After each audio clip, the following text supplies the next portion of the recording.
Hello everyone and welcome to Katharine's Creatures. This is a series where we're going to talk a little bit about and touch base upon various mythological creatures, beast beings, and the like pulled from lore worldwide. And I always preface by saying that I am not a linguist, so if I mispronounce anything, I do apologize in advance. And for several reasons, I wanted to jump back to ancient Greece and talk to you today about the Siren. And the Siren essentially are these female human-like beings that were said to have extremely alluring voices, so much so that ever since their earliest documentation, so to speak, they were thought to be able to use their voices to lure sailors off their ships and into dangerous waters, where the sailors would either die by colliding their bodies against the perilous rocks or be drowned, etc., so on, potentially to be used as food for the sirens themselves. And because of this, they weren't really thought of kindly. Over time, their name Siren evolved several times.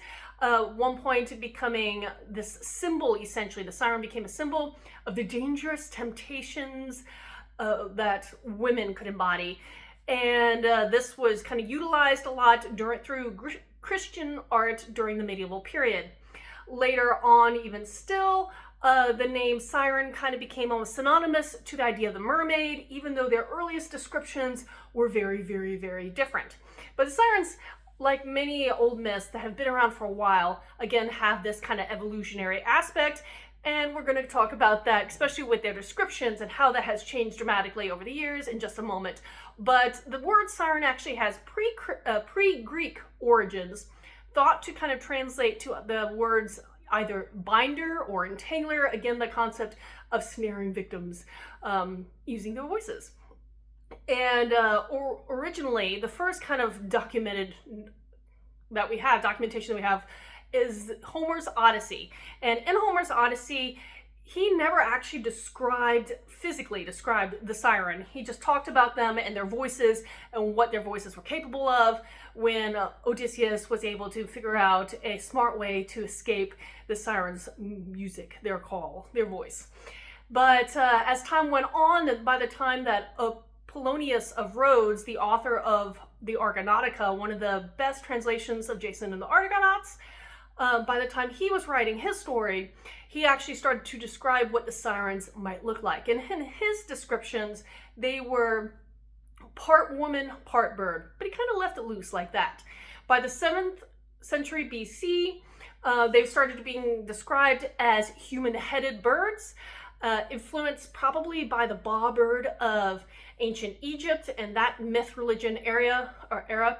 But again, that description started to take hold and evolve at some points. There's various stories where or art where they're depicted as having upper bodies of women and lower bodies of birds, with or without wings, just depending on the circumstance. A lot of times they're associated with carrying musical instruments, including the lyre, kithara, and a couple others that are from the ancient Greek era. But again, the association with singing and music and this ability to lure their victims just through the sounds of voice and or musical instruments.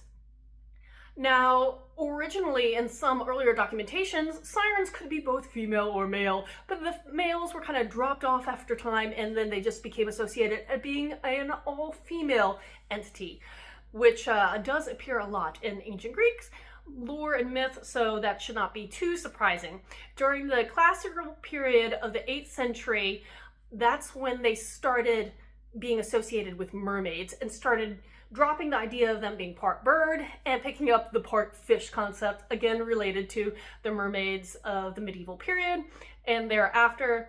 But there are so many sirens that have specific names and specific stories and specific parentages that there are lists and lists of them. So if you're interested in sirens, especially the specific ones, I'll let you do your research because that could go on for a while. But they've popped up again in many, many, many myths, everything from Homer, Ovid, all the way to Plenty the Elder, and of course, again, reoccurring in the arts of the medieval and the Renaissance period thereafter. They are just something that we as a population of humanity have always been drawn to the concept of the Siren since its earliest documentation in the Odyssey.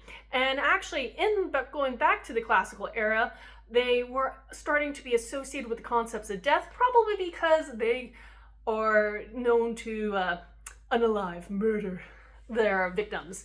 And so they became kind of associated with a symbol of death itself and the afterlife.